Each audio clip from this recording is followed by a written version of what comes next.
أعوذ بالله من الشيطان الرجيم. بسم الله الرحمن الرحيم.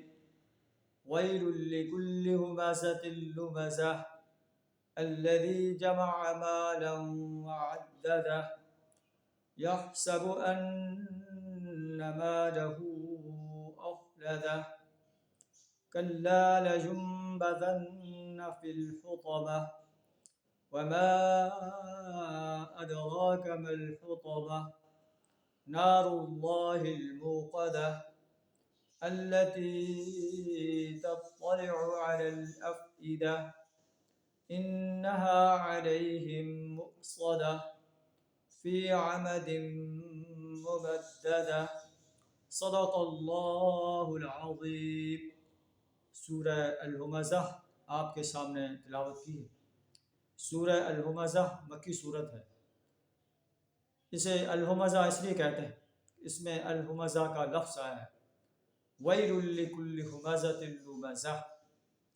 اس کا ترجمہ کچھ اس طرح ہے، ویل لکل ہمزۃ لمزہ، تباہی ہے ہر اس شخص کے لیے جو منہ در منہ لوگوں پر تان اور پیٹھ پیچھے برائیاں کرنے کا خوگر ہے.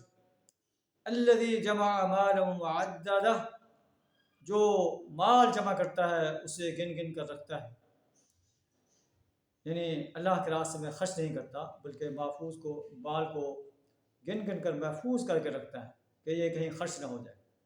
یحسب ان مالہ اخلدہ، وہ گمان کرتا ہے کہ اس کا مال اس کے پاس ہمیشہ رہے گا، یا وہ گمان کرتا ہے کہ اس کا مال اسے ہمیشگی عطا کرے گا. ہرگز ایسا نہیں، نہ اس کا مال اسے ہمیشگی عطا کر سکتا ہے، نہ اس کا مال اس کے پاس ہمیشہ رہ سکتا ہے. آخر کار اسے موت نے آنا ہے اور اسے اس مال کو چھوڑ کر جانا ہے جس کو وہ جمع کر رہا ہے، گن گن کر رکھ رہا ہے. اس کا مال تو وہی ہے جو اللہ کے راستے میں خرچ کر کے جائے گا، خود کھا کے جائے گا، خود پہن کے جائے گا. جو پیچھے رکھ کر جائے گا، پیچھے چھوڑ کر جائے گا، وہ اس کے ورثاء کا مال ہے.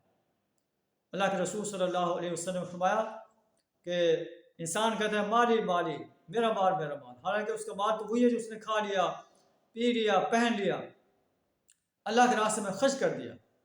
جو چھوڑ کر جا رہا ہے وہ تو اس کے ورثاء کا مال ہے، اس کا مال نہیں.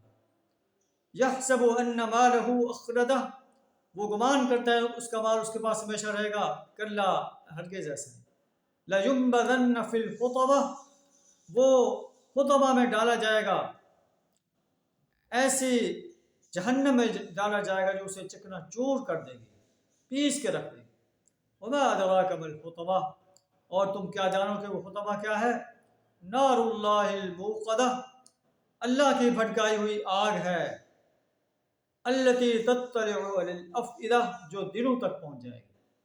اللہ کی بھٹکائی ہوئی آگ سے وہ نہیں بچ سکے گا، نہ اس کا مال اسے بچا سکے گا، نہ اس کی اولاد اسے بچا سکے گی.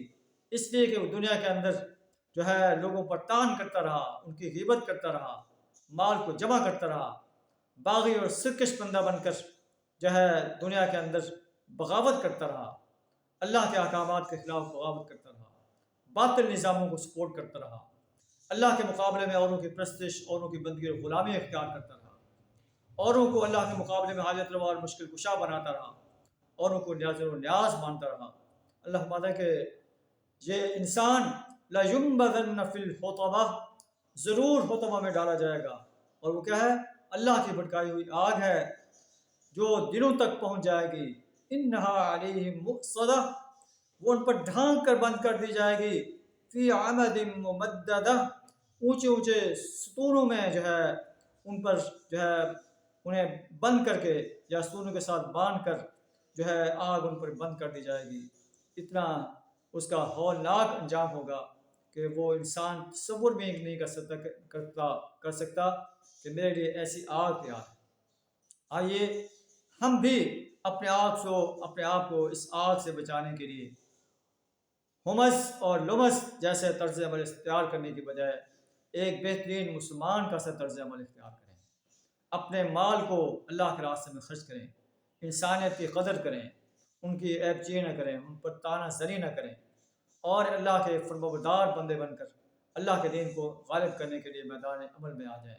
ہو سکتا ہے کہ ہمارا یہ عمل اللہ کے دربار میں قبول ہو جائے اور ہماری نجات کا ذریعہ بن جائے۔ وآخر دعوانا الحمد للہ رب العالمین۔